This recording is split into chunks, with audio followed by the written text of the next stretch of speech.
नमस्कार दोस्तों, स्वागत है आपका ताप्ती कोचिंग क्लास में। दोस्तों आज हम एमपीपीएससी की टेस्ट सीरीज़ को स्टार्ट करने जा रहे हैं, जिसमें आपको हम कुछ इंपॉर्टेंट क्वेश्चन बताएंगे और उन क्वेश्चन को साथ में हम क्या करेंगे, डिस्क्राइब करेंगे, पूरा विस्तार से बताएंगे। चलिए दोस्तों, एमपीपीएससी टेस्ट सीरीज़ का पहला क्वेश्चन है, मध्य प्रदेश की प्रथम महिला मुख्यमंत्री कौन सी है ना। मध्य प्रदेश की प्रथम, क्या बोला है हमने, मध्य प्रदेश की प्रथम महिला मुख्यमंत्री।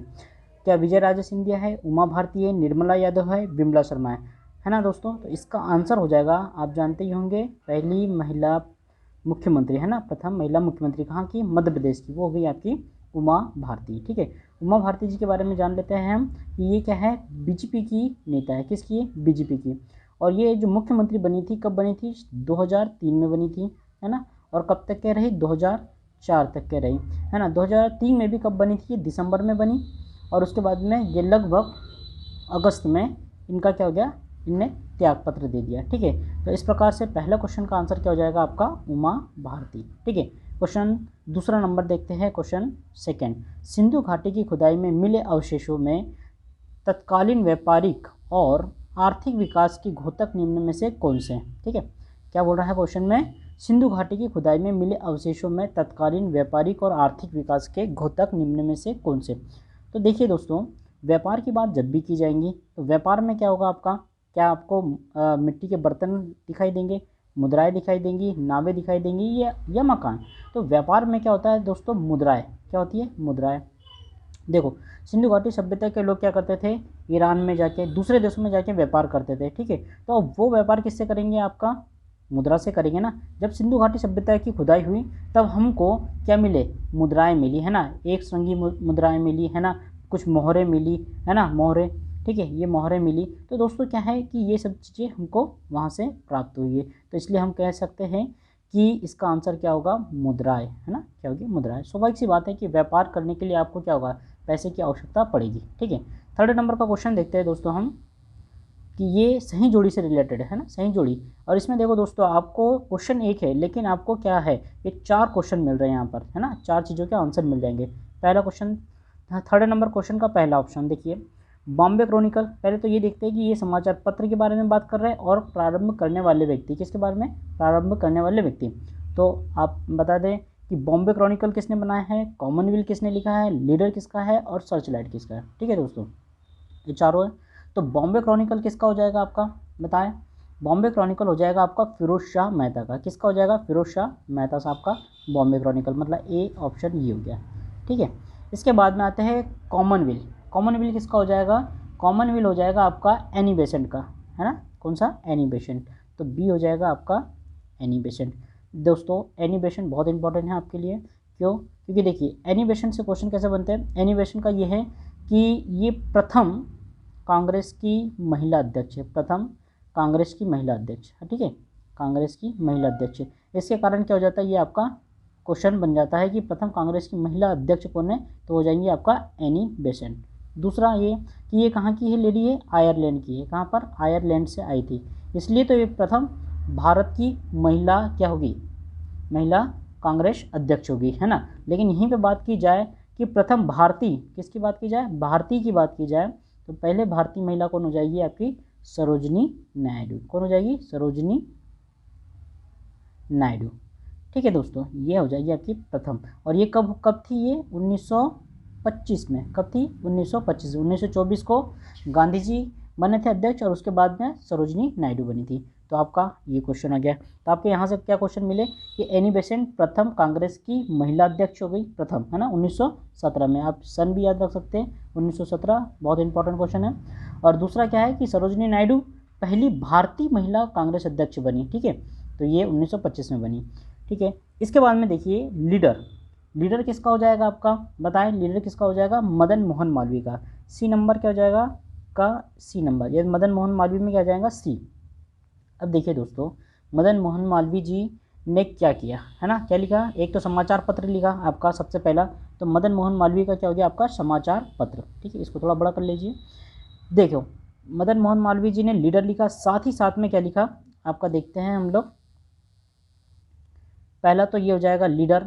उसके बाद में आप देखते हैं कि मदन मोहन मालवीय जी ने BHU का निर्माण किया। BHU मतलब बनारस हिंदू यूनिवर्सिटी, ठीक है। ये कब बनाया उन्होंने? 1915 में। तो ये वेरी इंपॉर्टेंट क्वेश्चन हो जाता है आपसे क्वेश्चन पूछा जा सकता है कि मदन मोहन मालवीय जी ने BHU या बनारस हिंदू यूनिवर्सिटी कब बनाया, या बनारस हिंदू यूनिवर्सिटी जो है किसके द्वारा बनाया गया है, ठीक है।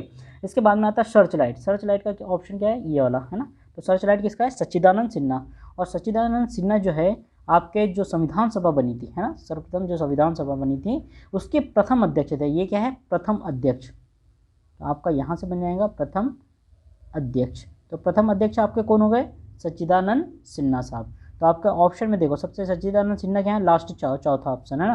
तो आपका क्या हो जाएगा? C नंबर का ऑप्शन क्या हो जाएगा? आपका सही हो जाएगा, ठीक है दोस्तों। नेक्स्ट देखते हैं, इसके बाद में चौथा नंबर का क्वेश्चन देखते हैं आपका कैग के बारे में। किसके बारे में? कैग। कैग के बारे में क्या जानकारी है कि कैग संविधान के अनुच्छेद 149 से 151 में कैग की भूमिका का वर्णन है। संघ और राज्य सरकार की प्राप्तियों तथा व्यय की रिपोर्ट तैयार करना इसका कार्य है। C नंबर है, भारत के राष्ट्रपति द्वारा कैग की नियुक्ति की जाती है। कैग की सूचना के अधिकार 2005 के अंतर्गत नहीं आता, ठीक है। तो हमें बताना है कैग के बारे में सही नहीं है, क्या बताना है? सही नहीं है वाला बताना है, ठीक है। अब सही नहीं है क्या है? देखिए संविधान के अनुच्छेद 149 से 159 के बीच में कैग है, बिल्कुल सही है ना। संघ और राज्य सरकार की प्राप्तियों, वैसे तो कैग का कैग मेन जो लिखा गया है वो किसमें है? 148 में है ना, कैग के बारे में। और उसका पूरा जो है कि कब बना, उसमें क्या है क्या नहीं है, तो ये सब के बारे में 148 से 149 के 151 के बीच में पूरा दिया गया है। दूसरा ऑप्शन है संघ और राज्य सरकार की प्राप्ति है। संघ और राज्य सरकार की प्राप्ति मतलब संघ के पास में कहाँ से पैसा आया और ये रिपोर्ट, और कहाँ गया पैसा, ये सब रिपोर्ट तैयार करता है कौन? कैग करता है ना, ठीक है। इसके बाद में देखिए तीसरा नंबर पे देता है, तो ये भी सही है। भारत के राष्ट्रपति द्वारा कैग की नियुक्ति की जाती है, ये भी सही है। राष्ट्रपति के द्वारा कैग की नियुक्ति की जाती है, बिल्कुल सही है। कैग सूचना के अधिकार 2005 के अंतर्गत नहीं आता, जबकि ये आता है ना। तो ये ऑप्शन क्या हो जाएगा? आपका गलत हो जाएगा। तो आंसर क्या हो जाएगा आपका?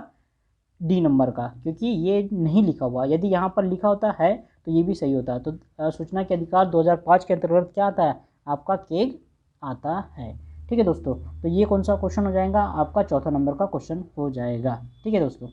इसके आगे देखते हैं अपन क्वेश्चन नंबर 5। क्वेश्चन नंबर 5 के बारे में बात करते हैं। क्वेश्चन नंबर 5 में क्या लिखा हुआ है? नीति आयोग के बारे में बताना है। किसके बारे में बताना है आपको? नीति आयोग के बारे में बताना है। तो नीति आयोग के बारे में देखिए, यह एक थिंक टैंक है, बिल्कुल सही है, थिंक टैंक है, जो भारत सरकार के संघीय सहकारिता के नीति को आगे बढ़ाता है। ये भी सही है, संघीय सहकारिता। संघीय सहकारिता का मतलब क्या हो गया? संघ जो है वो सबके साथ में सहकारिता, है ना, मतलब सबके साथ को लेके चलेगा, चाहे वो राज्य को लेके चलेगा, है ना, सभी प्रकार के, जैसे समवर्ती सूची है, संघ सूची है और आपके राज्य सूची, ये तीनों को लेके चलने का काम ही क्या है? थिंक टैंक का काम है, ठीक है। तो ये बिल्कुल सही है ऑप्शन। इसका गठन 1 जनवरी 2015 को किया गया था, बिल्कुल सही है। ये 1 जनवरी 2015 को इसका गठन किया गया था और प्रधानमंत्री इसके चेयरपर्सन है। कौन है? प्रधानमंत्री कौन? नरेंद्र मोदी जी, अभी फिलहाल में, ठीक है। तो क्या हो जाएगा इसका ऑप्शन? 1 और 2, ये दोनों क्या हो जाएंगे? C नंबर का ऑप्शन 1 और 2 दोनों सही हो जाएंगे। चलिए आगे चलते हैं। और आप ये देख सकते हैं कि नीति आयोग है ना, नीति आयोग का आप चाहे तो फुल फॉर्म देख सकते हैं, कभी कभी एग्जाम में पूछा जाता है इसका, नीति आयोग का फुल फॉर्म। तो देखिए नीति से एन से क्या हो गया आपका? क्या हो गया दोस्तों? नेशनल। आई से क्या हो गया आपका? इंस्टीट्यूशन, क्या हो जाएगा? इंस्टीट्यूशन। टी से क्या हो जाएगा आपका? ट्रांसफॉर्मिंग, क्या हो जाएगा आपका? ट्रांसफॉर्मिंग। और आई से क्या हो जाएगा आपका? इंडिया, ठीक है। इसकी कब से किया था? 1 जनवरी 2015, ठीक है दोस्तों। ये किसको रिप्लेस करके बनाया गया है? योजना आयोग को, ठीक है। चलिए नेक्स्ट क्वेश्चन है आपका, राष्ट्रीय अनुसूचित जनजाति आयोग की स्थापना किस संविधान संशोधन के तहत की गई थी? वेरी इंपॉर्टेंट क्वेश्चन है। राष्ट्रीय अनुसूचित जनजाति, अनुसूचित जनजाति क्या होती है? ST, और अनुसूचित जाति क्या होती है? SC, है ना। इसमें सिर्फ डिफरेंस किसका है? जनजाति का, जनजाति, है ना, क्या हो जाएगा इसका? जनजाति। और आपका यहाँ पर क्या हो जाएगा? ठीक है, यहाँ पर सिर्फ और सिर्फ क्या रहेगी? जाति, है ना। जहाँ जन लग जाए वहाँ ST, और सिर्फ जहाँ जाति रहे वहाँ SC हो जाएगा, ठीक है। तो ST SC जनजाति, क्या बोला इन्होंने? अनुसूचित जनजाति, मतलब किसकी बात कर रहे हैं? ST की बात कर रहे हैं। कि स्थापना किस संविधान संशोधन के तहत की गई है? तो ये कौन सा हो जाएगा आपका? 89वां संशोधन 2003, ऑप्शन नंबर A, ठीक है। इसके तहत क्या किया गया है, अनुसूचित जनजाति आयोग की स्थापना की गई थी। और इसका यदि हम आर्टिकल देखें तो एससी का आर्टिकल क्या हो जाएगा, अनुसूचित जाति का आर्टिकल हो जाएगा आपका 338, क्या हो जाएगा 338। अनुसूचित जनजाति का आर्टिकल कौन सा हो जाएगा 338 ए, क्या हो जाएगा 338 ए। और यदि आप ओबीसी की बात करेंगे तो ओबीसी के लिए क्या हो जाएगा 338 बी। तो ये इंपॉर्टेंट है। एससी 338, एसटी 338 है जनजाति के लिए, और ओबीसी पिछड़ा वर्ग आयोग के लिए क्या हो जाएगा 338 बी में, किसमें बी में बात की गई। चलिए नेक्स्ट क्वेश्चन देखते हैं। नेक्स्ट क्वेश्चन है आपका केंद्रीय सतर्कता आयोग के बारे में दिया है। किसके बारे में, केंद्रीय सतर्कता आयोग, मतलब क्या बोलेंगे इसको, इंग्लिश में बोले तो सेंट्रल विजिलेंस कमीशन। क्या हो जाएगा आपका सेंट्रल विजिलेंस, है ना, कौन सा विजिलेंस, विजिलेंस है ना, विजिलेंस क्या हो जाएगा आपका कमीशन हो जाएगा। ठीक है, इसके बारे में हम बात करते हैं। ठीक है, सेंट्रल विजिलेंस कमीशन के बारे में क्या हो जाएगा, इसका जब बना था वो कितने में बना, 1964 में बना। कब बना ये, 1964 में बना। ठीक है, 1964 में। और इसे किस लिए बनाया गया था, भ्रष्टाचार को रोकने के लिए बनाया था। किसके लिए, ताकि हम क्या कर सके, भ्रष्टाचार को रोक सके, कम कर सके, है ना। और ये सिफारिश किसने की थी, सिफारिश की थी कि ये संथानन समिति ने, कौन से, संथानन, ए नंबर का ऑप्शन है, संथानन समिति ने इसको क्या की थी, सिफारिश की थी। इसके द्वारा 1964 में केंद्रीय सतर्कता आयोग का गठन किया गया था। ठीक है दोस्तों, और इसके बारे में और क्या जान ले हम कि इसका वर्तमान में चेयरपर्सन कौन है, सुरेश एन पटेल। कौन है, वर्तमान की बात करें, किसकी, वर्तमान में, तो वर्तमान में जो इनके हो जाएंगे वो चेयरपर्सन कौन हो जाएंगे, सुरेश एन पटेल, है ना। ये आपका करंट के लिए क्वेश्चन तैयार हो गया। वर्तमान में कौन है इसके, सुरेश एन पटेल क्या है, इसके चेयरमैन है या चेयरपर्सन, है ना। और समिति कौन सी थी, संथानन समिति। क्यों उसको लाया गया था, ताकि भ्रष्टाचार को कम किया जा सकते। कब लाया गया, 1964 में। चलिए आगे का क्वेश्चन देखते हैं आपके। देखिए क्वेश्चन नंबर 8, राष्ट्रीय हरित न्यायाधिकरण, एनजीटी के बारे में हम बात करेंगे। किसके बारे में, एनजीटी के बारे में। तो एनजीटी क्या हो गया, नेशनल ग्रीन है ना, न्यायाधिकरण, है ना दोस्तों। इसमें देखेंगे नेशनल ट्रिब्यूनल क्या हो जाएगा, राष्ट्रीय, देखो नेशनल ग्रीन ट्रिब्यूनल क्या हो जाएगा, ये ट्रिब्यूनल, ठीक है। ये चीज़ें याद रखिएगा, कभी कभी फुल फॉर्म भी पूछ लिया जाता है। तो उसमें पूछा गया कि अध्यक्ष की नियुक्ति में किसका परामर्श को महत्व दिया गया है, परामर्श को महत्व दिया गया है। अध्यक्ष की नियुक्ति, हमको इसका अध्यक्ष नियुक्त करना है तो परामर्श किससे लेना पड़ेगा, तो वो हो जाएगा आपका कौन, सर्वोच्च न्यायालय का न्यायाधीश। कौन हो जाएगा, सर्वोच्च न्यायालय का न्यायाधीश। ठीक है दोस्तों, इसके बारे में और क्या जान ले हम कि सबसे पहली बात तो ये है कि सेंट्रल गवर्नमेंट इसका अपॉइंटमेंट करता है ना, सेंट्रल गवर्नमेंट अपॉइंटमेंट करता है। लेकिन क्या होता है, सर्वोच्च न्यायालय के मुख्य न्यायाधीश से क्या है, परामर्श लिया जाता है। ठीक है, इसके बाद में ये हो जाता है कि ये बना कब, एनजीटी ये सन 2010 में बना। कब बना, 2010 में। वर्तमान में इसके अध्यक्ष कौन है, आदर्श कुमार गोयल। कौन है, आदर्श कुमार गोयल साहब है ना, आदर्श कुमार गोयल साहब है। तो ये क्या हो जाएगा, एनजीटी, नेशनल ग्रीन ट्रिब्यूनल। ठीक है, इसके बाद में क्या हो जाएगा, ये कब बना, 2010 में बना। इसके जो प्रथम वो जो अभी वर्तमान में जो अध्यक्ष है वो कौन है, आदर्श कुमार गोयल है। ठीक है, और इसका आंसर क्या है कि सर्वोच्च न्यायालय के मुख्य न्यायाधीश जो है वो परामर्श देते हैं राष्ट्रीय हरित न्यायाधिकरण के जो अध्यक्ष है उनको चुनने के लिए। ठीक है, चलिए नेक्स्ट क्वेश्चन है आपका, निम्नलिखित में से कौन सा संसदीय समिति है। वेरी इंपॉर्टेंट क्वेश्चन है, बहुत ज़्यादा इंपॉर्टेंट क्वेश्चन कौन सा है, ये वाला संसदीय समिति। ऐसा कोई भी पेपर नहीं है, चाहे आप यूपी पीसीएस ले लो, एमपी पीसीएस ले लो, बिहार का पीएससी ले लो, छत्तीसगढ़ का पीएससी ले लो, तो कोई भी पीएससी उठाओ और यूपीएससी को भी उठा लो तो आपको ये क्वेश्चन आए हुए हैं। लोक लेखा समिति क्या होती है, प्राक्कलन समिति क्या होती है, सरकारी उपक्रम समिति क्या होती है, या आपको 3 नंबर का क्वेश्चन है उसमें आ जाता है। लेकिन ये क्वेश्चन हर जगह आया हुआ, ये बहुत ही फेवरेट क्वेश्चन है पॉलिटी का। ठीक है, तो इसमें देखते हैं हम इसको थोड़ा सा और ज़्यादा अच्छे से देखने की कोशिश करेंगे ताकि इससे और ज़्यादा से ज़्यादा हमारे क्वेश्चन तैयार हो सकें। तो इसमें बोला है निम्नलिखित समितियों में से कौन सी संसदीय समितियाँ है। तो पहला क्या है, लोक लेखा समिति, बिल्कुल सही है। प्राक्कलन समिति, हाँ है। और सरकारी उपक्रम की समिति, ये तीनों समिति क्या है, संसदीय। ठीक है, संसदीय समितियाँ है तीनों। देखो क्वेश्चन नंबर 9, निम्नलिखित समितियों में से कौन सी संसदीय समितियाँ है। तो लोक लेखा समिति है, प्राक्कलन समिति है, सरकारी उपक्रम की समिति है ना, सभी से। चलिए इसमें हम एक एक करके सबको देखते हैं। पहला देखते हैं लोक लेखा समिति। क्या देखेंगे? लोक लेखा समिति के बारे में देखेंगे। दोस्तों लोक लेखा समिति में कुल टोटल कितने सदस्य होते हैं? 22 सदस्य होते हैं, जिसमें से 15 कहाँ पर होंगे? आपके लोकसभा से होंगे, ठीक है, और 7 कहाँ से होंगे? आपके राज्यसभा से होंगे। कहाँ से? राज्यसभा से होंगे, ठीक है। काम क्या है इनका? पहला तो ये आपसे पूछा क्वेश्चन जाएगा कि लोक लेखा समिति में कितने सदस्य होते हैं, तो 22 होते हैं। 15 लोकसभा से आते हैं, 7 राज्यसभा से आते हैं, पहली चीज़ हो गई। दूसरा ये हो गया आपका कि लोक लेखा समिति में क्या हो जाएगा, और ये करता क्या है? तो क्या करता है? जो कैग हमने अभी पढ़ा, कैग है ना, कंट्रोल ऑडिटर जनरल, इसके बारे में पढ़ा हमने कि ये क्या करता था कि आय व्यय, जो सरकार ने आय व्यय किया है, बजट तैयार किया, उसमें आय व्यय का जो है वो लेखा जोखा का काम कौन करता था? केग करता था। और जो केग ने जो रिपोर्ट तैयार की, उसको जो जांचने का काम है वो कौन करेगा?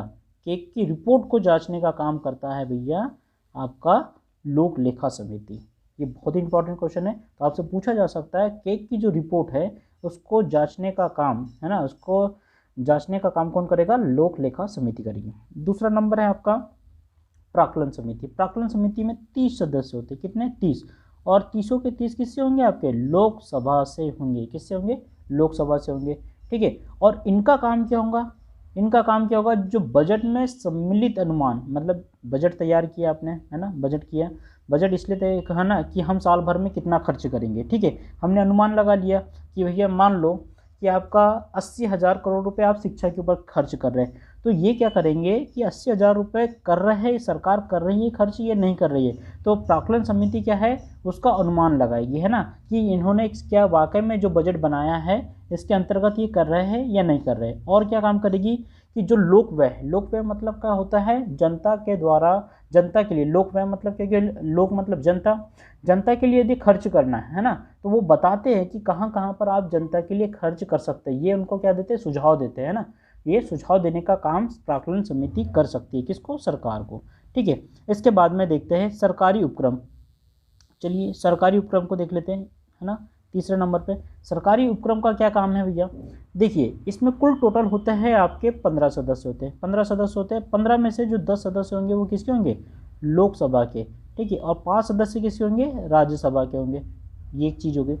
और क्या हो जाएगा इसमें? ये क्या करेगा? सरकारी उपक्रम, जो सरकार है, सरकारी उपक्रम, जितने भी सरकारी जो कागज़ है या सरकारी के जितनी भी फाइलें, उनका लेखा जोखा का काम देखेगी। और क्या करेगी? रिपोर्ट का क्या करेगी? जो भी रिपोर्ट आएगी उनका क्या करेगी? परीक्षण का काम करेंगे, है ना, परीक्षण का काम करेंगे। कुल मिला के ये समितियाँ जितनी भी बनी होती है, तो ये क्या काम करती है? जांच का काम करती है। ये एक प्रकार से जांच समिति टाइप का है, ठीक है। तो क्या ये तीनों सही है? हाँ, ये तीनों सही है, तो ऑप्शन नंबर डी हो जाएगा हमारा, तीनों सही है ना। लोक लेखा समिति में कितने सदस्य हैं?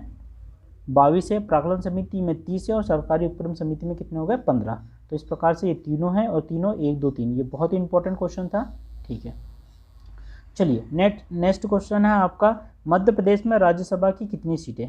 कौन सा है? मध्य प्रदेश में राज्यसभा की कितनी सीटें हैं बताना है। तो राज्यसभा पूछा है ना, लोकसभा नहीं, राज्यसभा। तो राज्यसभा की कितनी हो जाएंगी? 11 सीटें, ठीक है। कितनी? 11 सीटें हो जाएगी। तो 11 सीटें हो जाएगी। तो हमको चलो यहाँ हम भी ये भी जान लेते कि राज्यसभा के साथ में लोकसभा में कितनी हो जाएंगी? लोकसभा में, तो लोकसभा में हमारे पास है 29 सीटें। कितनी है? 29 सीटें। और हम विधानसभा की बात की जाए तो विधानसभा में कितनी हो जाएंगी? 230 सीटें। तो याद रखिएगा, राज्यसभा में 11, लोकसभा में 29 और विधानसभा में 230। चलिए नेक्स्ट क्वेश्चन देखते हैं हम लोग। नेक्स्ट है हमारे पास में विश्व व्यापार संगठन के बारे में जानना है हमको। किसके बारे में? विश्व व्यापार संगठन के बारे में। चलिए विश्व व्यापार संगठन के बारे में क्या क्वेश्चन है कि WTO राष्ट्रों के बीच व्यापार के विश्वव्यापी नियमों से संबंध रखता है। बिल्कुल सही है। देखो सबसे पहले तो हम देखते हैं WTO क्या है। वर्ल्ड ट्रेड ऑर्गेनाइजेशन, इसके बारे में जान लो। वर्ल्ड ट्रेड ऑर्गेनाइजेशन मतलब विश्व में व्यापार संगठन के लिए एक ऑर्गेनाइजेशन बना है, ठीक है। और ये ऑर्गेनाइजेशन कब बना है? 1995 में बन गया, ठीक है। कहाँ पर बना? ये जेनेवा में बना। कहाँ बना? जेनेवा। जेनेवा कहाँ है? स्विट्जरलैंड में, ठीक है। और इसमें कितने? लगभग 164 क्या है? 164 देश सम्मिलित हैं। तो आपसे यहाँ से मिल गया कि क्या ये WTO वर्ल्ड ट्रेड ऑर्गेनाइजेशन 1995 में इस्टेब्लिश हुआ था। हेडक्वार्टर कहाँ है इसका? जिनेवा में है। और कुल टोटल कितने देश है इसमें 1964। ओ सॉरी, इसमें कुल टोटल कितने हो जाएंगे आपके जो देश है वो कितने हो जाएंगे आपके 194 देश है ना, 194 देश हो जाएंगे इसमें, सॉरी 164 देश, 164 देश इसमें हो जाएंगे आपके। 164 देश क्या है WTA में, किसमें WTA में, वर्ल्ड ट्रेड ऑर्गेनाइजेशन में कितने हो जाएंगे 164 सदस्य हो जाएंगे। चलिए इसके बाद में देखते हैं ये, अब ऑप्शन पे आ जाते हैं तो आपको और थोड़ा अच्छा सा क्लियर हो जाएगा। पहला क्या बोल रहा है, राष्ट्रीय व्यापार विश्वव्यापी नियमों से संबंध है, बिल्कुल सही है, संबंध किससे है, व्यापार से, बिल्कुल है। WTO का लक्ष्य माल एवं सेवाओं के उत्पादों, है ना, यदि कोई माल सेवाओं के उत्पाद और उसको बेचना, है ना, और उसका आयात मतलब बेचना खरीदना, है ना, निर्यात करना या आयात करना व्यापार संचालन में सहायता करता है, बिल्कुल सही है, ये संचालन में सहायता करता है, तो ये दोनों सही है। तीसरा, WTO जो टैरिफ एवं व्यापार संबंधी सामान्य करार का उत्तराधिकारी निकाय है, उरुग्वे दौर की संधि वार्ता के परिणाम स्वरूप अस्तित्व में आया था, बिल्कुल सही है। ये जो 1995 में बना था ये कहाँ पर बना था, उरुग्वे में बना था, कहाँ पर, उरुग्वे में बना था, ठीक है। चौथा ऑप्शन क्या है इसका, WTO बौद्धिक संपदा, क्या लिखा है, WTO बौद्धिक संपदा अधिकार के व्यापार के अंतर्गत बनाने में स्वयं को दूर रखता है, ये पूछा गया है। मतलब बौद्धिक संपदा मतलब क्या हो गया, आपका इंटेलेक्चुअल प्रॉपर्टी, है ना, इंटेलेक्चुअल, और ये संपदा मतलब प्रॉपर्टी, अधिकारों के व्यापार के मतलब उनके व्यापार के को बनाने में स्वयं को दूर रखता है, नहीं, बिल्कुल ये दूर जो शब्द है वो गलत है, दूर की जगह पे क्या जाएगा आपका, यहाँ पर पास रखता है, मतलब ये इसके अंतर्गत आता है ना।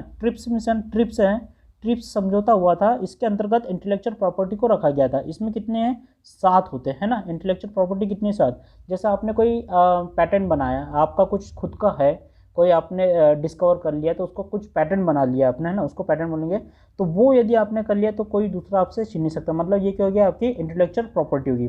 दूसरा आपका GI टैग हो गया, है ना, जैसे GI कड़कनाथ मुर्गा कहाँ का है, तो बोले शाहजहाँपुर का, ओ झाबुआ का, है ना। ऐसे ही क्या होता है कि आपसे लड्डू हो गए, आपका पेड़ा हो गया, या फिर आपके जो रसगुल्ला हो गया, है ना, इन सभी को क्या है GI टैग मिला हुआ, तो ये सब GI टैग भी किस में आएगा, बौद्धिक संपदा में आएगा, और ये सब का काम देखने का काम कौन करता है, WTO करता है ना।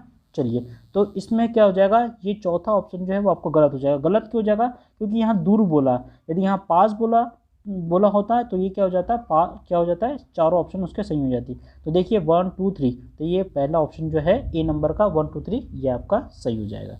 चलिए नेक्स्ट क्वेश्चन आपका है, किस एक पंचवर्षीय योजना की उच्च प्राथमिकता मुद्रास्फीति को नियंत्रित करने और आर्थिक स्थिति में स्थिरता लाने की थी।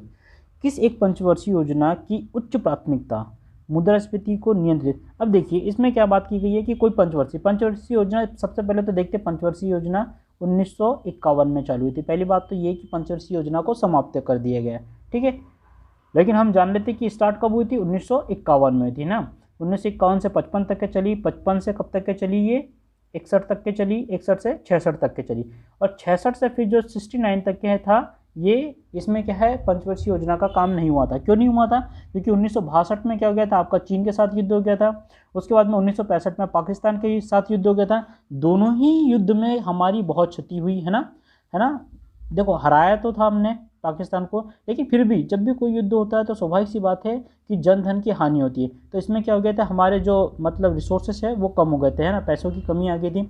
इसके कारण हमने आर्थिक स्थिति में स्थिरता, मतलब आर्थिक मतलब हमको पैसों से मजबूत होने के लिए क्या किया था, हमने ये पंचवर्षीय योजना, चौथी पंचवर्षीय योजना को लागू किया था। तो वो कब से कब तक के चली थी, 1969 से 74 के बीच में चली थी। तो 1962 का चीन का युद्ध हुआ था, 1965 को पाकिस्तान के साथ में युद्ध हुआ था, ठीक है। ये दो युद्ध होने के कारण हमारी जो स्थिरता थी, है ना, आर्थिक स्थिति वो थोड़ी कमज़ोर हो गई थी। उसी को पटरी पर लाने के लिए हमने क्या की थी, चौथी पंचवर्षीय योजना का लक्ष्य रखा गया था। चलिए नेक्स्ट क्वेश्चन देखते हैं। नेक्स्ट क्वेश्चन है आपके साथ में, निम्नलिखित में से कौन से संघ सूची में सम्मिलित है। संघ सूची में बताना है। संघ सूची, देखो सूची 3 प्रकार की होती है ना, कौन सी हो जाएंगी आपकी, संघ सूची, है ना, राज्य सूची, ठीक है, और हो जाएगा आपका समवर्ती सूची। कौन सी, समवर्ती सूची, ठीक है। ये 3 प्रकार की सूची है आपकी, ठीक है। और अनुसूची कितने में दी गई है, अनुसूची 7 में दी गई है, ठीक है। अनुसूची 7 में 3 संघ सूची के बारे में सूची के बारे में दिया है। संघ सूची, राज्य सूची, समवर्ती सूची। संघ सूची में कुल टोटल कितने होते हैं, कितने डिपार्टमेंट आ जाएंगे, मतलब 100, कितना 100 हो जाएंगे। ठीक है, इन्हीं में क्या है कि आपको बताना है कि क्या रक्षा है, क्या रेलवे है, क्या आयुध है, क्या दंड विधि है, विद्युत है, शिक्षा है, पासपोर्ट है, डाक है, दार है, डाकतार है, या परमाणु ऊर्जा है, विदेशी मामले है, मुद्रा है, या बंदरगाह है। तो इन सभी के बारे में क्या है आपको क्या है दोस्तों बताना है। तो देखिए इसका आंसर क्या हो जाएगा आपका, कौन कौन से है ये बताना है ना। ठीक है, तो देखिए आपका पहला रक्षा है, बिल्कुल है, सही है ना, रक्षा हो जाएगा। रेलवे डिपार्टमेंट, देखो रेलवे की नौकरी सेंट्रल गवर्नमेंट ने की है या स्टेट गवर्नमेंट की है, कुल मिला के आपको बताना है कि सेंट्रल के अंतर्गत कौन कौन से आते हैं। संघ मतलब सेंट्रल, तो रक्षा है, सेंट्रल है। आयुध है मतलब ये गोला बारूद वाला काम, वो भी है। ठीक है, तो ये पहला सही हो गया। क्या दूसरा है, दंड विधि, विद्युत, शिक्षा, शिक्षा नहीं है ना, शिक्षा किसका है आपका, शिक्षा समवर्ती सूची में आ जाएगा, किसमें, समवर्ती सूची में आ जाएगा। तो ये ऑप्शन आपका गलत हो गया, बी नंबर का ऑप्शन गलत हो गया। अब तीसरा ऑप्शन है पासपोर्ट। पासपोर्ट किसके पास में है, पासपोर्ट राज्य सरकार तो बनाती नहीं है। डाक, डाक जो है पोस्ट ऑफिस है, वो भी किसका है, केंद्र का है। परमाणु ऊर्जा, ये भी केंद्र की, ठीक है। विदेशी मामले, ये भी केंद्र देखता है। मुद्रा, पैसे का ये देखता है। और बंदरगाह, ये भी केंद्र देखता है। तो कुल मिला के आपका फर्स्ट, थर्ड और फोर्थ है ना, ऑप्शन नंबर डी, 1, 3, 4, कुल टोटल ये बोल सकते हैं कि जो सेंट्रल गवर्नमेंट कौन कौन से कार्य करता है इसके बारे में इसमें पूछा गया था। ठीक है दोस्तों, चलिए नेक्स्ट क्वेश्चन देखते हैं। नेक्स्ट क्वेश्चन है आपका, भारत का राष्ट्रपति किस अनुच्छेद के तहत राष्ट्रीय आपातकाल की घोषणा कर सकता है, किस अनुच्छेद के तहत। ठीक है दोस्तों, वेरी फेमस क्वेश्चन है। देखिए भारत का राष्ट्रपति किस अनुच्छेद के तहत राष्ट्रीय आपात की घोषणा कर सकता है, तो वो है 352 आर्टिकल 352 में जो है राज्यपाल क्या कर सकता है, और राष्ट्रपति आपका राष्ट्रीय आपातकाल लगा सकता है। ठीक है, राष्ट्रीय आपातकाल अभी तक के कितने बार लगा है, 3 बार लगा है। ठीक है, 3 बार राष्ट्रीय आपात है, कौन सा ये, राष्ट्रीय है। यदि मैं राष्ट्रपति शासन की बात करूं, किसकी बात करूं, राष्ट्रपति शासन की बात करूं, तो राष्ट्रपति शासन जो है वो क्या, कौन सा आर्टिकल में हो जाएगा, राष्ट्रपति, किसमें हो जाएगा, राष्ट्रपति शासन, ये हो जाएगा आपका 356 में हो जाएगा, किससे, 356 में। और बात करें वित्तीय आपातकाल, कौन सा, वित्तीय आपातकाल, यदि हमारे पास पूरा पैसा खत्म हो जाए उसकी बात करें हम, तो हो जाएगा 360 में, है ना, वित्तीय आपातकाल, जो भारत में आज तक नहीं लगा है ना। और सबसे ज़्यादा बार क्या लगा है, राष्ट्रपति शासन लगा है। ठीक है, और राष्ट्रीय आपातकाल ओनली 3 बार लगा है। ठीक है, और ये कौन कर सकता है, सिर्फ और सिर्फ राष्ट्रपति लगा सकता है। और राष्ट्रपति लगा दिया तो इसको न्यायालय में चुनौती भी नहीं दी जा सकती है ना, न्यायालय में आप चुनौती नहीं दे सकते कि आपने राष्ट्रपति शासन या राष्ट्रीय आपातकाल या वित्तीय आपातकाल क्यों लगाया। ठीक है, चलिए नेक्स्ट क्वेश्चन है आपका, सुपरनोवा क्या है, कौन सा, 15वां क्वेश्चन है, सुपरनोवा क्या है। तो सुपरनोवा क्या है, एक विस्फोटी तारा है, क्या है, विस्फोटी तारा। चलिए इसको भी देखते हैं हम, विस्फोटी तारा कैसे है, मतलब विस्फोटी तारा मतलब विस्फोट हो जाएगा। सुपरनोवा एक ऐसी स्टेज है, या बोल सकते हैं तारे की वो लास्ट स्टेज है जो बाद में क्या हो जाता है, फूट जाता है या विस्फोट हो जाता है ना। तो क्यों फूट जाता है ये, क्योंकि जो हाइड्रोजन है, देखो जो तारे बने हुए किससे बने, हाइड्रोजन और हीलियम से मिलकर बने। ठीक है, और कुछ अन्य गैसों से। तो हाइड्रोजन लगातार किस में कन्वर्ट हो रही है, हीलियम में, है ना। हाइड्रोजन के 4 जो ये है परमाणु हैं वो किस में जाके मिल रहे हैं, हीलियम में, और क्या हो रहा है, नाभिकीय संलयन हो रहा है। लेकिन जब लास्ट में हीलियम पूरा, हाइड्रोजन पूरा हीलियम में कन्वर्ट हो जाएगा, तब ये क्या हो जाता है कि ये एकदम लाल हो जाता है, कितना हो जाता है, लाल हो जाता है। इसे हम लाल रक्त दानव भी कहते हैं, क्या बोलते हैं इसको, लाल रक्त दानव भी बोलते हैं। और फिर क्या हो जाता है, ये बहुत ज़्यादा इसमें टेम्परेचर हो जाता है और उसके कारण क्या हो जाता है, ये फूट जाता है। इसके लिए हम इसको क्या बोलेंगे, विस्फोटी तारा बोलेंगे। चलिए नेक्स्ट क्वेश्चन देखते हैं, निम्नलिखित में से कौन सा एक समूह वर्षण का प्रकार कहा जाता है, किसका, वर्षण का प्रकार, मतलब वर्षा होने का प्रकार, है ना। वर्षण होने का मतलब जो पानी की बूंदों से संबंधित है। तो आप देख सकते हैं कोहरा, ओस, वर्षा। पहला ऑप्शन सही लग रहा है हमको कि कोहरा हो सकता है, ओस हो सकता है, वर्षा। लेकिन आगे भी देखते, वायु, वायु नहीं हो सकता है। जल, मृदा, ये भी नहीं हो सकता है ना। फिर इसका अंदर कोहरा, जल, वर्षा, हाँ ये हो सकता है। लेकिन इसमें जो जल की पर्टिकुलर बात की गई, लेकिन एक वर्षण का प्रकार बताना है हमको, है ना। तो वो जो सब चारों में सबसे ज़्यादा मोस्टली अच्छा होगा या सही होगा, हम उसकी बात करेंगे। ठीक है, ये हो गया, ये हो गया। अब देखिए ओस, मृदा, वर्षा, ओश मृदा वर्षा, मृदा आ गया यहाँ से, फिर इसको भी हटा दो। तो एक प्रकार से ये भी ऑप्शन गया, ये भी ऑप्शन गया, और इनमें क्या था, ये भी ऑप्शन गया। तो कोहरा, ओस और वर्षा। अब देखिए कोहरा या ओस की बात की जाए, कोहरा क्या हो जाएगा, सबसे पहले कोहरा देखते हैं। तो कोहरा क्या हो जाता है, जब आपको थोड़ा सा धुंधला दिखता है तो उसको हम क्या देखते होंगे आप, कोहरा छा गया बोलते हैं, ठीक है। तो कोहरा में क्या होता है कि एकदम से, एक तो कैसा मौसम होना चाहिए आपका, ठंडा, है ना, शीत का या ठंडा मौसम होना चाहिए, है ना, और क्या होना चाहिए, और साथ में वाष्पीकरण होना चाहिए। तो ऐसे में, ऐसी स्थिति में क्या होगा, आपका जो है धुंधला दिखाई देगा, है ना, साफ नहीं दिखाई देगा, तो उसको हम बोलेंगे कोहरा। ओस किसे बोलेंगे हम, ओस। ओस क्या देखा जाए तो ओस क्या होता है कि जब आपने देखा होगा कि जो पत्तियों पर जो लग जाता है, वाष्पीकरण होता है, और वो जो जाके धीरे धीरे संघनन होने के कारण पे क्या आपने देखा होगा कि जो पत्ती रहती है ना, ये पत्ती होती है, मान लो, और इस पत्ती में क्या होता है कि इसके ऊपर में जो बिंदु पानी जो जमा हो जाता है ना, उसे ही तो हम क्या बोलते हैं, ओस बोलते हैं ना, ओस जम गई बोलते हैं। तो वो क्या होता है, पानी का ही एक प्रकार है, ठीक है। इसके बाद में तीसरा है वर्षा। वर्षा कैसे हो जाएंगी आपकी, आप जब मौसम, वाष्पीकरण होगा, है ना, वाष्पीकरण होगा, वाष्पीकरण होने के बाद में धीरे धीरे बादल बनेंगे, है ना, बादल बनेंगे, और फिर क्या हो जाएंगे, वो घने बादल हो जाएंगे, है ना। और घने बादल होने के कारण जो है वो उनमें क्या हो जाएगा, घनत्व उनका बढ़ जाएगा, और बढ़ने के कारण फिर क्या हो जाएंगे, बादल जब भारी हो जाएंगे तो वो क्या है, गिरने लग जाएंगे, और उसी के रूप में क्या हो जाएंगे, बारिश हो जाएगी। तो इसको हम क्या बोलेंगे, वर्षण या वर्षा बोलेंगे। तो आपका आंसर क्या हो जाएगा, ए नंबर का, ठीक है। ये चलिए इसके बाद का नेक्स्ट क्वेश्चन देखते हैं।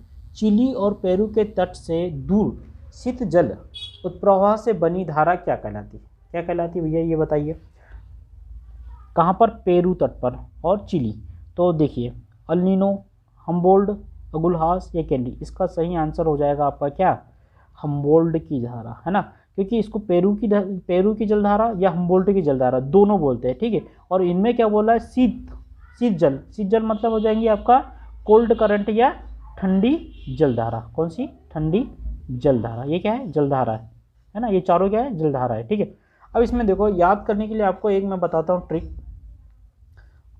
ट्रिक में आप याद रखिए, हम बोले क्या है, देखिए चलो मैं आपको लिख के बता देता हूँ। ये देखिए, हम बोले ग्रीन, क्या है, ग्रीन बगुला,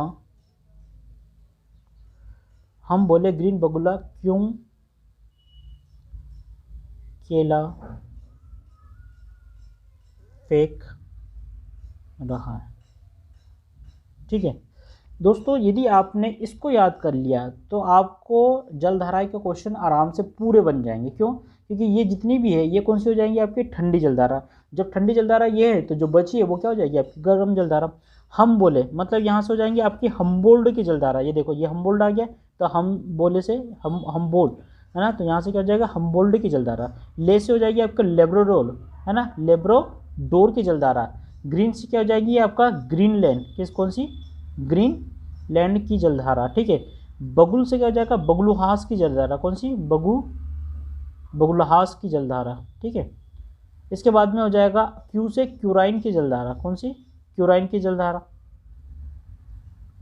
ठीक है। इसके बाद में केला से क्या हो जाएगा आपके, कौन सी हो जाएंगी, केला से कैलिफोर्निया की जलधारा। कौन सी, कैलिफोर्निया की जलधारा, ठीक है।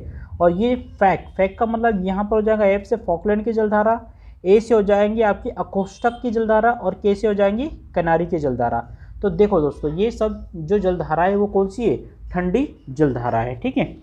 तो ये सब कैसी है, ठंडी जलधारा। ये देखो, कैनेडी की जलधारा ये कौन सी है, ठंडी। हम्बोल्ड ये कैसे जलधारा हो जाएगी, ठंडी। तो ये दोनों कैसी है, ठंडी जलधारा है। अल नीनो कैसी हो जाएगी, फिर गर्म जलधारा, और अगुलहासी कैसी है, गर्म जलधारा। तो हमसे पूछा था पेरू के तट पर, तो पेरू के तट पर कौन सी हो जाएगी, हम्बोल्ड की जलधारा। तो आंसर क्या हो जाएगा, हम्बोल्ड की जलधारा, या हम्बोल्ड की जलधारा का ही नाम क्या है, पेरू के जलधारा भी नाम है। चलिए नेक्स्ट क्वेश्चन देखते हैं आपका। निम्नलिखित में से किस एक में विश्व की बृहत्तम पशुधन समष्टि है ना, मतलब पूछा गया है कि विश्व में सबसे ज़्यादा पशु कहाँ पाए जाते हैं। तो कहाँ पाए जाते हैं, चीन में, भारत में, ब्राज़ील में, संयुक्त राज्य अमेरिका। तो इसमें भैया भारत सबसे आगे है ना, कितना है, 18%। पूरे विश्व का 18% किसके पास में है, भारत के पास में क्या है, पशुधन, है ना, जिसमें सबसे ज़्यादा क्या है हमारे पास में, भैंस। सबसे ज़्यादा क्या है, भैंस, ठीक है। सेकंड नंबर पे क्या है, ब्राज़ील, क्या है, सेकंड नंबर पे ब्राज़ील। तो भारत इसका सही आंसर हो जाएगा। चलिए नेक्स्ट क्वेश्चन देखते हैं। भारत में किस राज्य में सबसे ज़्यादा क्या है उगती है कॉफ़ी? क्या होता है सबसे ज़्यादा? कॉफ़ी। तो भारत के किस राज्य में सबसे अधिक कॉफ़ी होती है भैया बताइए? कॉफ़ी से कर्नाटक। ठीक है, आंसर इसका जाएगा कर्नाटक, है ना। कॉफ़ी 3 प्रकार की होती है ना, 3 प्रकार की इनकी जो फ्लेवर या 3 प्रकार की पाई जाती है ये। और कर्नाटक जो है पूरे भारत का आधा, है ना, आधे से ज़्यादा क्या होता है कॉफ़ी का उत्पादन करता है। चलिए नेक्स्ट क्वेश्चन देखते हैं। मीठे पानी की कल्पसर परियोजना अवस्थित है, कहाँ पर है भैया कल्पसर परियोजना? ये है आपकी गुजरात में। कहाँ पर है? गुजरात। और गुजरात में भी कहाँ पर? गुजरात के खंबात की खाड़ी के पास में। कहाँ? खंबात की खाड़ी के पास में, है ना, खंबात की खाड़ी। और खंबात की खाड़ी किधर साइड में मिलेगी आपको? ये वाला जो पार्ट है ना, ये अंदर में जो है ना, यहाँ पर आपको क्या मिलेगी? खंबात की खाड़ी। और यहीं पे ताप्ती नदी और यहीं पे क्या है आपका नर्मदा नदी, दोनों आके गिरती है। तो खंबात की खाड़ी में आपको क्या मिलेगा? मीठे पानी की कल्पसर परियोजना मिलेगी। ओके दोस्तों, थैंक यू।